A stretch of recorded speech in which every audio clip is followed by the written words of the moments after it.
if you're doing group work as part of your assessment, if you can't explain the pedagogic reasons and why that particular piece of group work is particularly and specifically useful for this particular learning outcome or set of learning outcomes, then you shouldn't do it. Because essentially then the only justification you have is, I kind of want to do a bit less marking and, you know, and stuff like that. So I think as long as, I believe we should be as open and transparent with students as we possibly can be.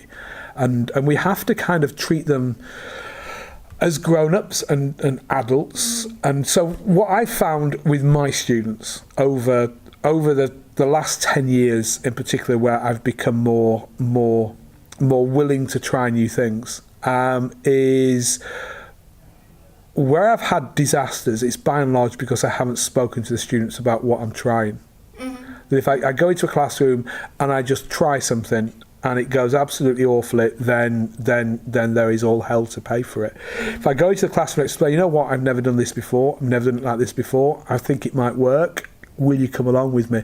Then 999 times out of 1,000, then they say, yeah, okay, let's have it go. And if it doesn't go well, then they're going to take the mickey and you're going to get a little bit of earache for it. But by and large, they're happy that you know, that because they were part of the experiment rather than just being experimented on, then they're happy. And I think by and large, the kind of 18 to 21-year-old undergraduates we recruit are pretty open to trying new things. Same sort of feeling. You know, they might be. You might have to shepherd them through it a little bit. You might have to put your arm around them a little bit and explain in detail why you're doing it and why you think it's going to be good for them, and deal with resistance. Because if you're doing something in the final year and they're not used to it, then you can understand why they're going to be a little bit nervous around it. But by and large, I think it's not difficult to create that kind of student-led environment where actually they expect, you know, we've talked before about the notion of business school as a teaching innovation laboratory. That's kind of my view, is that's what we should be doing, you know, and we've got to take students along with us. So if we are going to try a different way of doing feedback, if we are going to try using some kind of voting, but we don't want to use electronic voting, we just want people to stand up, sit down, move around the classroom or whatever, explain to them at the start of the session, this is what we're going to do and this is why we're doing it and this is why I think it will work. And I'd be really interested in your feedback about, at the end of this session, whether you want more of it, whether you want less of it, whether you thought it worked, whether you thought you'd learned, whether other people should be doing it, whether we should never ever do this ever again, you know. And it's also this co-creation with the student almost, because I feel that when I'm open to them and I say, well, I'm going to try this out, I haven't done this before, so there might be some hiccups along the way, please give me your feedback, you know, and don't feel that this will affect your performance in any shape or form, because you need to manage that relationship as well a little bit, isn't it?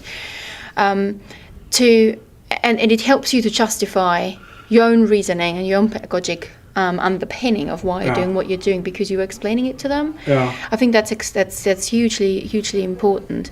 I think particularly around blended learning and around modes of delivery, and how we teach students. I think that notion of co-delivery is really co-development is really important, because I'm absolutely conscious that I'm a middle-aged man designing experiences for 18-year-olds, and every year the gap between me and a first year undergraduate gets wider and wider and wider and wider and wider. And what I think might be innovative and whizzy and exciting and contemporary and up to date might not necessarily be the same as what an 18-year-old kind of thinks, or a 19 or a 20-year-old thinks, you know. I've used my kind of, you know, at times I sometimes feel that I'm the kind of vicar at the church disco, youth club disco, who can't understand why the kids aren't dancing to the groovy Dire Straits tunes that I'm playing for them. You know,